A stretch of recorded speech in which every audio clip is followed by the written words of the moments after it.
Welcome back to the podcast. This is Eternal Wrestling, where legends never die and rivalries live forever. I'm your host, Jacob. We're going to be going over the WWE SmackDown episode from January 23rd, coming from Montreal, Quebec, Canada. Canada's own Sammy Zayn comes out to talk on the mic, and before long, out comes Trick Williams. He starts berating Sammy here, saying that Sammy can't get the job done. The Trick is here to be the WWE champion.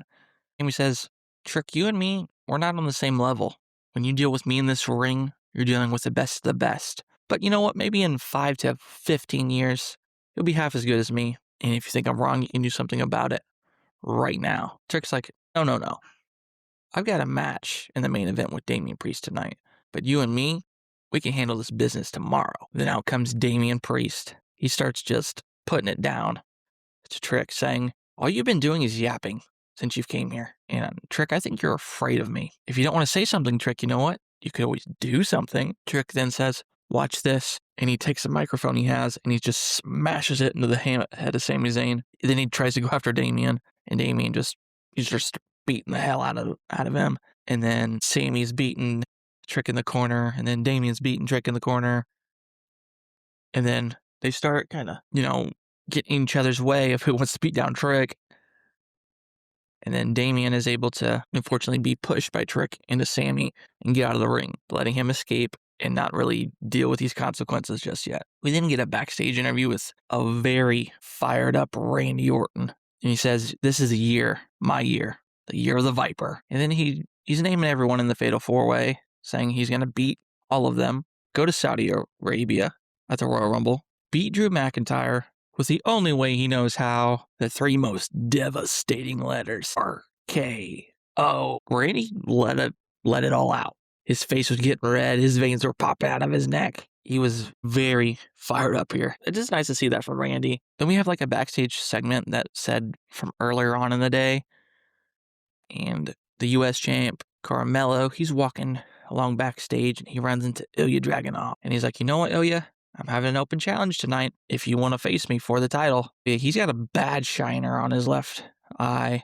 And he's looking at Carmelo and he says, in my condition, all beat up and bruised? Of course I'll fight you. Of course. Just playing with Carmelo here a bit. Kind of shocks Carmelo because he thought he was really ticking off Ilja. Up prances The Miz, trying to input his great device on Carmelo Hayes. Then after this segment is a United States not so open challenge. It keeps being advertised like an open challenge, but it's not an open challenge if you don't know if you know who your opponent's going to be. Anywho, Carmelo Ilja title match. Even though Ilja's dealing with some bruises and being banged up, he's putting the pressure on Carmelo with his strikes, and he's just chopping up the chest of Carmelo with his hands. Carmelo, he went for the first 48, but Ilja is able to grab him and pick him up for a very aggressive power bomb. After a little commercial break, we come back to the action, and both men are on the top rope, just fighting back and forth, trying to get an advantage here. Carmelo slides down, and then he gets his chest chopped up again.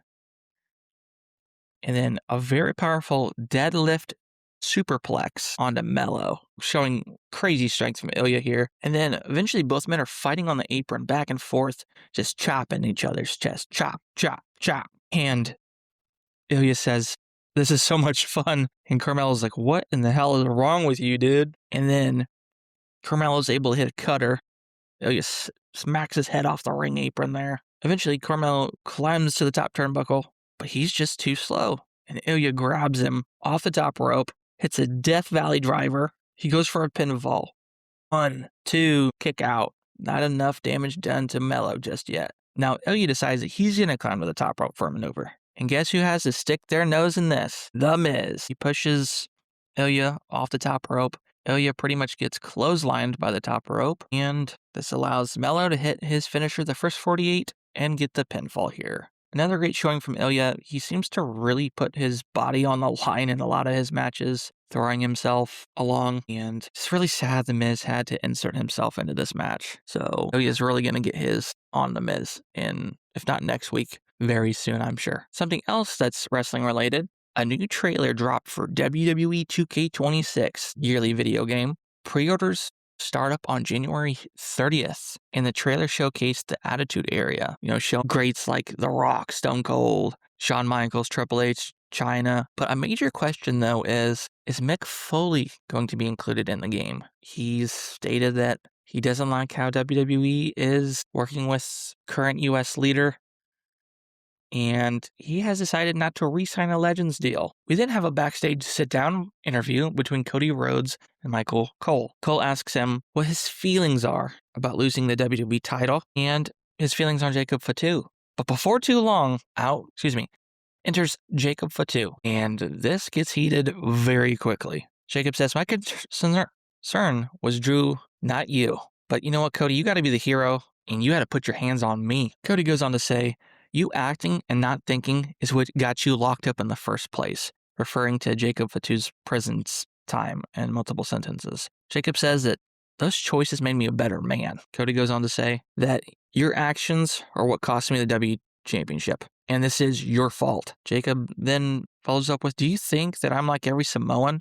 But you know what? They don't make them like me." He says, "I'm in control, so I'll let you think about that." This segment was very much heated. I really like that both men, they didn't hold back, that they just let it all out at each other. Cody did go for some low-hanging fruit with the prison comment, but it's wrestling, and sometimes wrestling is more interesting when you include some real-life aspects or outside aspects into the product. We then have a little backstage segment where Chelsea Green and Alba Fire are walking down a corridor. They run into Jordynne Grace. Jordynne Grace, she looks jacked here. Like, welcome to the gun show. Chelsea says, "I want to be the bigger person and let you know you're a star, and I wanted to offer you a position in the Secret Service. And how about you start tonight and you face Jade Cargill?" And surprisingly, though, that Jordynne Grace agrees to follow Chelsea Green out for her match. And during Jade's entrance, as she is the WWE Women's Champion, she starts to get in the face of Jordan and starts yapping a bit.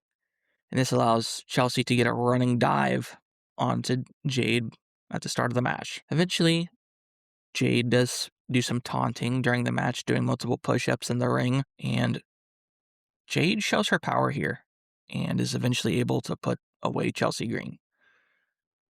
But Jade does have a lot of focus on Jordan ringside during this match, and obviously sees Jordan as a greater threat. I will say that it was nice that this match wasn't a squash match done within like a minute or two, and this was something of greater substance since Jade seems to have so many squash matches lately, and if she's going to continue to be champion, she's going to have longer matches, more impactful matches, and on a pay-per-view, you don't want to see a squash match. The fans are going to feel like their time is wasted with stuff like that. Anyways, back to after the match, Jordan, she grabs a mic and she gets in the ring to face Jade, and she's like, "What was the point of all this? Really? And I've talked to Nick Aldis, and I'm in the Royal Rumble. But since you're warmed up already, how about we just have this championship match right now?" And Jade backs down. After that women's match, we have a little segment from Alexa and Charlotte backstage saying that, you know what, we'll worry about the Royal Rumble next week, but tonight we need to focus our efforts on becoming the number one contenders for the women's tag titles. We then see the MFT Samoans carrying the lantern. Solo has it here, and he says that the Fireflies are here with me tonight. He says, "As long as I have this lantern, there's nothing you," in reference to the Bo Dallas, "can do." And that he will be bringing back the WWE Championship to the family. He also references, like, he, as in Bray Wyatt, is with him. Once again, I don't exactly like that he has to keep referencing Bray all the time. It's not done in a very disrespectful way, thank goodness, but as a Bray Wyatt fan, I don't appreciate it. Maybe a little bit more biased on my part. Next, we have the WWE Tag Team title match between the MFT My Family Trees, Solo Sikoa and Tama Tonga against the Wyatt Six, Dexter Lumis, and Joe Gacy. But all faction members are ringside, and this is going to play a part in this match. So, as the match goes on, Dexter Lumis off the top rope, tries to hit a diving splash. So close. Eventually, we do get some faction warfare on the floor because MFTs never want to fight fair. That seems to be a common thing with almost every Samoan group that I notice, that they're always cheating as long as they're heels. Maybe it's just a heel thing. But anyways, Eric Rowan being a giant redwood tree of a man, he slams into Tonga Loa and JC Mateo, knocking them on the floor. Tala Tonga returns to ringside, and he's fighting Rowan, hit him in the face, and eventually gets a big boot on him before throwing him over the barricade. Eventually, Tonga picks up the lantern, but Uncle Howdy, he's right there, gets him with a mandible claw, and Solos is able to cut off Uncle Howdy with a Samoan spike to regain the possession of the lantern during this match. Tama is choking Dexter Lumis in the ropes, well, the bottom rope, excuse me, and then this allows Solo to use the lantern with a shot to the face. The ref is distracted during all this, because of course the ref is. 1, 2, 3. And we have new tag team champions. This match was chaos, complete chaos, and like I had mentioned, it seems like the numbers play into underhanded tactics, which then is why cheating occurs. And we have new champs here. I'm just not a fan of Solo Sikoa. Not a fan. His character has never resonated with me ever since the Bloodline days and seeing him a little bit on NXT. I just don't see him as a big deal. There's also the giant issue where the Wyatt Six have a ton of members. The MFT Samoan faction has a bunch of members, and this faction warfare is only going to be able to last so long. It's going to become harder and harder for opponents to be matched when there's always this number game advantage going on. So it's hard to say what the future is going to hold here. Obviously, this is not over, and the Wyatt Six are eventually going to get the lantern back. I would just like if Bray Wyatt could not be referenced almost every week, because it does feel a little distasteful. I'm glad they're not bashing him since he's passed, but let's try to be a little bit more creative here. Would be nice. And when the Wyatt Six debuted, it was like they had this horror-esque vibe to them, and since their like debut as a faction, it seems like a lot of that mystique has gone away, and they're just masked wrestlers who have the lights go on and off. So it's like they nerfed them and their ability a bit. Like, are they supernatural? Are they not supernatural? What are we doing here? What are we doing? Well, after the match, we have a backstage segment where they're in the office of SmackDown General Manager Nick Aldis. He's talking with AJ saying, you know, if this is really your last match and you're really possibly thinking about putting your career on the line like you say you are, he seems sad that this could be the last match for AJ. And Shinsuke Nakamura enters the room. He says, how about one more time you show me why you're really the phenomenal one? He challenges AJ to a match tonight at Saturday night's main event. We then have a singles match between Nathan Frazier and Johnny Gargano. As in prior weeks, Axiom has had his mask stolen from him by Johnny and Candice LeRae. He just wants his mask back, and that's kind of what's going on here. There's been some backstage beatdowns where Gargano's pretended to be Axiom wearing the mask. Just not a lot happening here in this little rivalry scenario. Nothing of great substance besides just, like I said, beatdowns and a little bit of mind games. There's a lot of athleticism from Nathan Frazier during this match, and eventually Axiom, he grabs a spare mask that Candice had. He actually puts it on her. She can't say anything, so she's swinging around punching. She ends up punching her husband Johnny right in the face. The ref doesn't see this, and this allows Nathan Frazier to get the roll-up pinfall here. But Candice runs off with the spare mask, so Axiom does not get his mask back. So, like I said, this rivalry doesn't sound like it has a lot going on. It needs a little bit more substance, some more creativity. SmackDown has to fill 3 hours of TV time now. I understand there's going to be a little like filler in here, but like prior weeks have been just so packed full of good stuff. Great matches, great segments, and they could just do some more. Also, since Johnny's tag team partner, Tommaso Ciampa, has left the company, it's like a 2-on-1 scenario, not in Johnny's favor. So maybe he'll find a new tag team partner to help him in this little rivalry, or keep doing it alone with his wife. We then have a little backstage interview between Last Legend with her tag team partner, Nia Jax. And they say they aren't fake, like Charlotte and Alexa. They're a cohesive unit. They mention the Royal Rumble coming up, and that they plan to become tag team champions. We then have our WWE champion, Drew McIntyre. He comes out to the ring with a microphone. He mentions all the challengers in the Fatal 4-Way at Saturday night's main event. Mentions Damian Priest, how he wasted a year of his time on him. Sammy Zayn, Randy Orton, how Randy Orton's not the same person he was, that he's older now, and he seems less Viper-like. And the rookie, Trick Williams, and he tells Trick, go get him, kid. And he brings up that Sami Zayn's son has been disappointed in his father since birth. And Drew says, I don't care who wins the Fatal 4-Way, because I will do whatever it takes to keep the WWE Championship. Drew was really swinging for the fences here and really bagging on Sami Zayn with that son comment. Being a father myself, anybody starts talking smack about my kids, I want to punch him in the mouth. So I can definitely understand why Sammy's going to be heated. And they keep planting these little seeds about Sammy. So we're going to see tonight, does Sammy come out the winner? Or do we have to wait a little bit longer to see what happens with Sami Zayn? We then have a little backstage segment where Trick Williams, he's walking down a corridor. He runs into Rey Fenix, and Trick says that he's going to become the next WWE champion. And if I remember your name, then maybe you'll get yourself a title match. But Rey Fenix says, you will remember my name. So who knows? Maybe Rey Fenix will cost Trick his win tonight in the Fatal 4-Way at Saturday night's main event. Or something else is happening. I do feel like Rey Fenix hasn't really been used that well since he debuted. He's been put into some really random mashup tag teams. His brother Penta is very exciting on Raw with how they present him. Seems like they're just lacking a bit with Rey Fenix. Another backstage interview.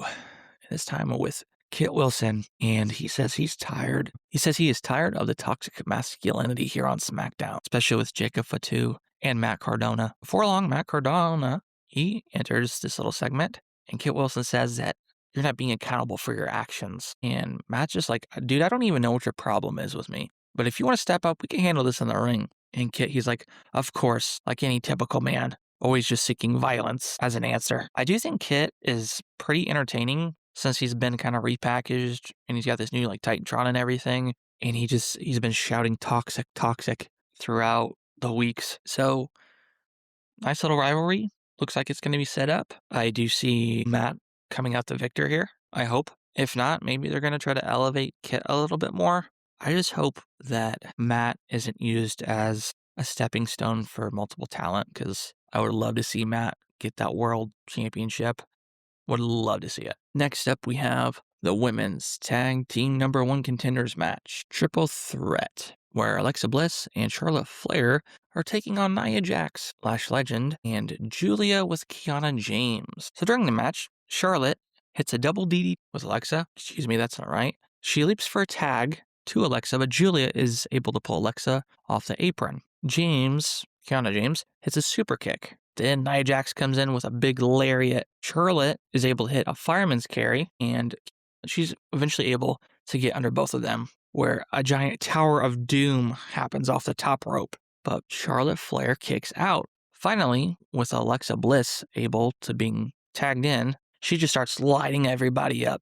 She's going after everybody, unleashing her 5 feet of fury. And Nia, she then hits a fireman's carry, a tornado DDT to escape the cover for a 2 count. Alexa hits a missile drop kick.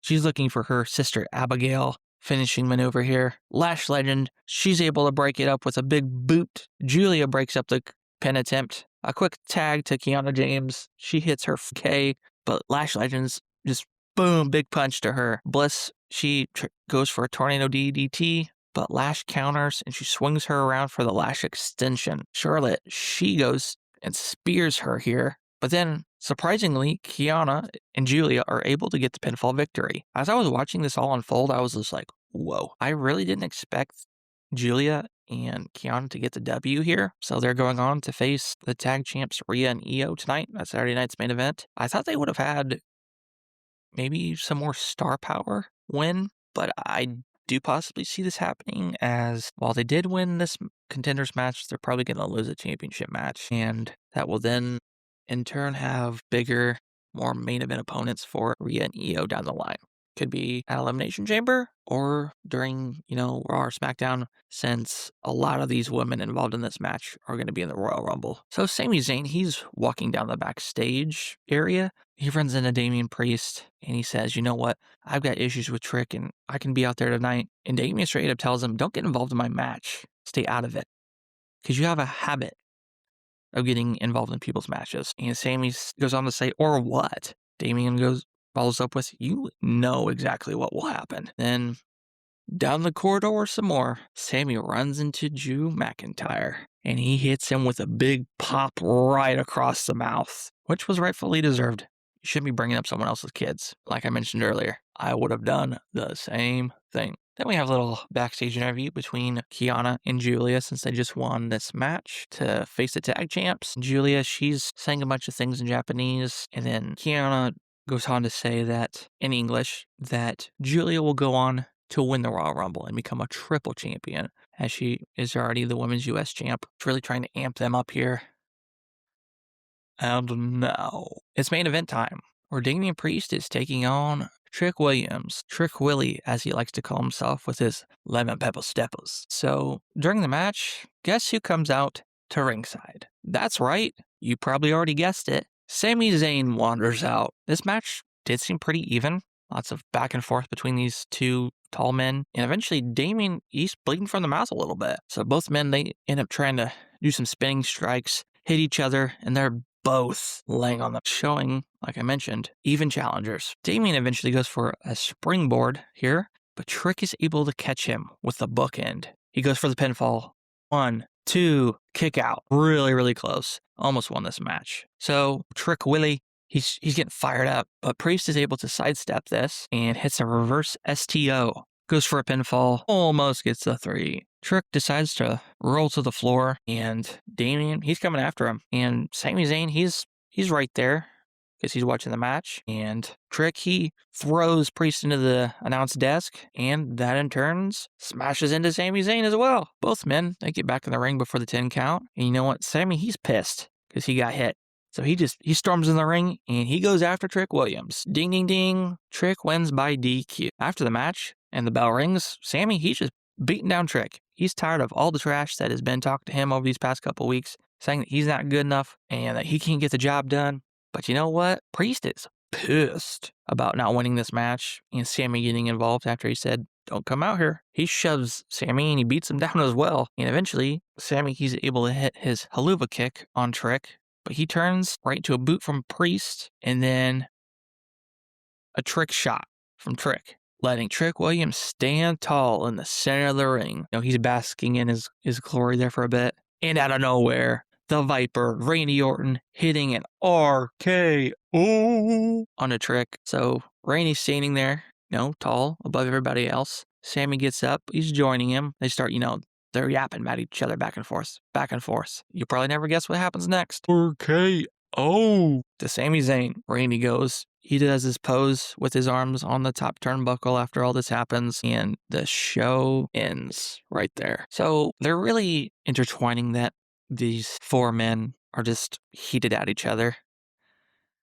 Randy less so than the other 3, as the other 3 just can't keep out of each other's business. When thinking about this fatal 4-way match, who do I want to win?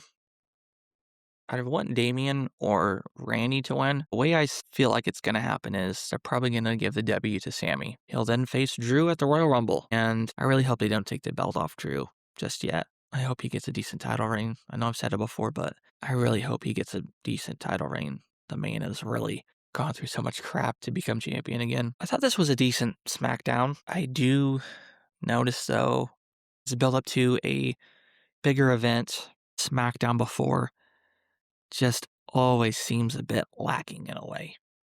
Like they're trying to, reserve something before the special event or the premium live event. And also, the Royal Rumble is next week, next Saturday. So, with that is your SmackDown episode. We had some decent matches here. I felt that with some of these promos and interviews, there were some major zingers. The Cody and Jacob Blakeley.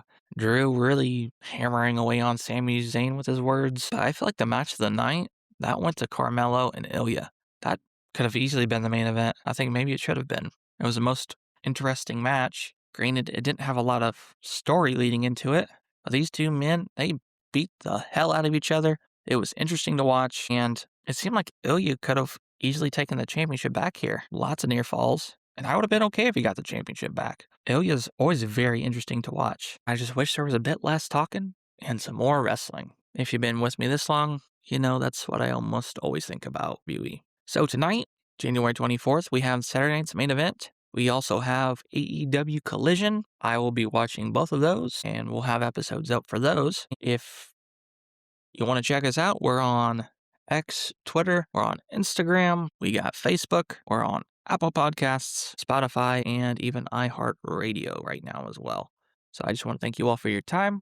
Thanks for tuning in and listening. If you want to, like, comment, follow, share if you want. We're going to be uploading episodes 3 to 4 times every week, talking about WWE, AEW, and possibly even TNT. Also, I really think I am going to do something different and have some fantasy booking episodes where, like, I make my own fantasy promotion. We have fantasy storylines, people from the past, present, just crazy things happening. I'm going to try to make that original as possible. And those are just some ideas going forward, something to watch out for. So, once again, thank you all for listening, and I'll catch you in the next one.